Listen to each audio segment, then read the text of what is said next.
Hey, this is Stephen Platinum, your friend in wrestling with Platinum versus AEW Dark Elevation. This is from November 1st, 2021, and it was episode 35.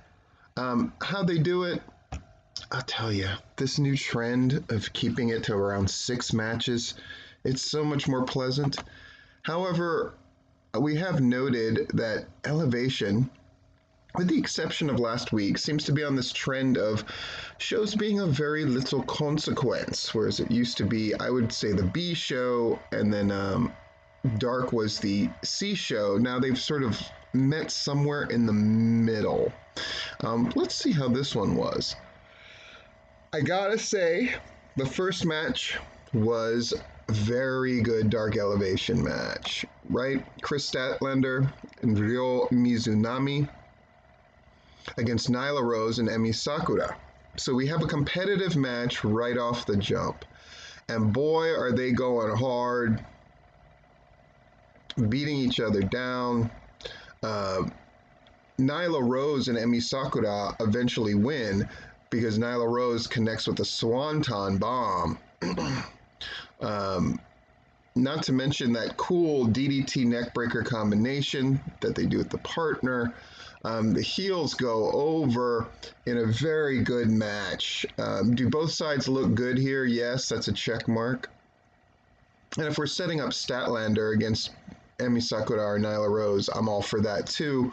So that gives them that third check mark, and then their second check mark for Nyla Rose, looking the best she's looking in a long time with Emi Sakura. Great start, good stuff.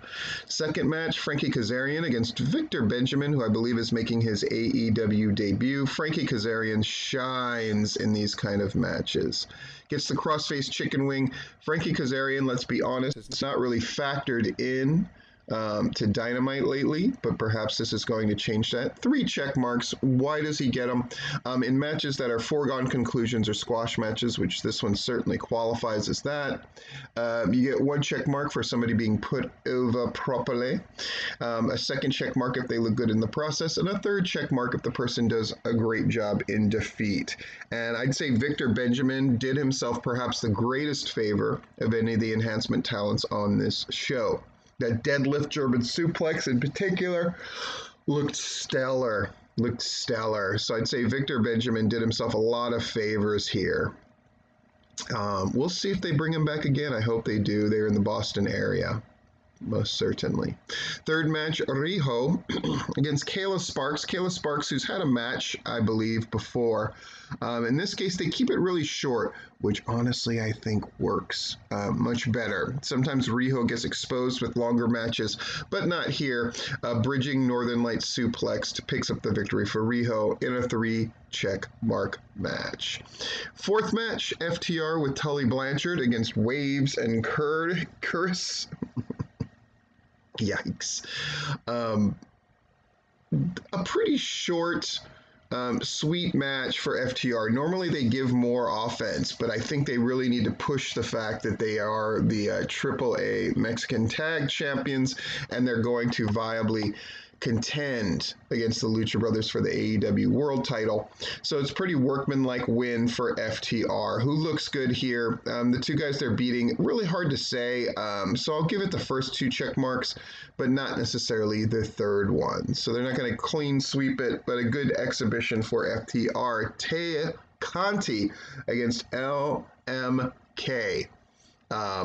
Again, another really, really short match. I can describe it in basically 5 moves. So LMK with a go behind and series of forearms. And then Conti with a spinning gutbuster, 3 pump kicks, and the hammerlock DDT. Short, sweet. It's what it should be.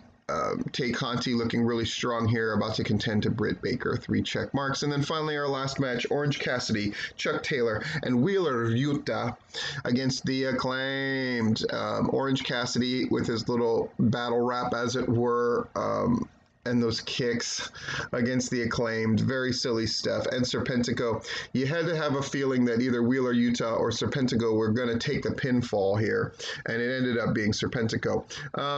But I'm going to call this a competitive match.